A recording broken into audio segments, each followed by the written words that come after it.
So, ayun na nga guys, andito na kami sa school, Lunes na Lunes. Ayan yung ginawa ni Alter dito sa school guys. Pero tumatayo naman siya pag tinatawag siya ni teacher pag magsulat doon sa blackboard. Pero hindi mo yan siya mapasayaw doon sa school. Pero halimbawa yung pinapasulat sila sa blackboard, nagsusulat naman siya. At hindi naman siya hindi naman siya nagpapasaway guys. Nakikinig naman siya. At saka ayan yung kalaro niya si Arthur. Ayan na.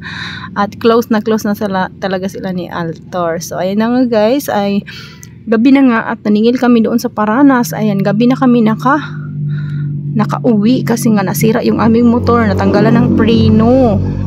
Preno ba yun? Yung clutch ba? Yung pakambyo yun, natanggal noon at naputol.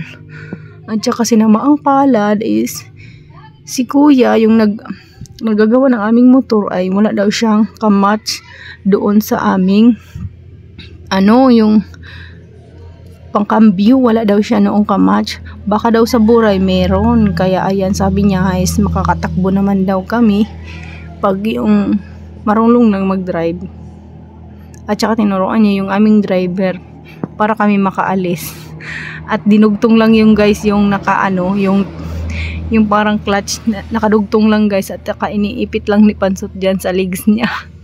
Makarating lang kami sa buray at para doon sa buray ipaayos namin, no? Tsaka ayan nga, buti na lang nandito yung aking mga binata na pamangkin at yung anak kong binata nandyan nakasama. Kasi tinulak lang namin yan papunta doon sa manggagawa doon sa Paranas. So ayan nga guys, dilim-dilim at saka ayan, nakaipit lang talaga yung clutch ba yung tawag doon, yung pangpaabante. Basta alam nyo na yun, kayo na marunong doon, wala naman akong alam doon. Sa mga nagmumotor, alam na nila yung kung anong tawag doon. Ako hindi ko alam yun. Ayan, buti na lang talaga guys, is nakarating talaga kami doon sa sa buray. Ayan yung mga pinamili namin. Bumili ako ng gifts na para kay Alter sa sa Christmas party niya.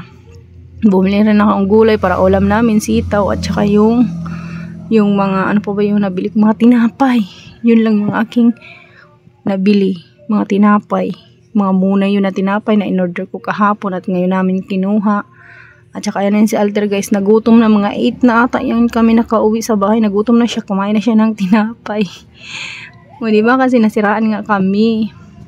Gutom na siya. Buti na lang bumili ako ng tinapay.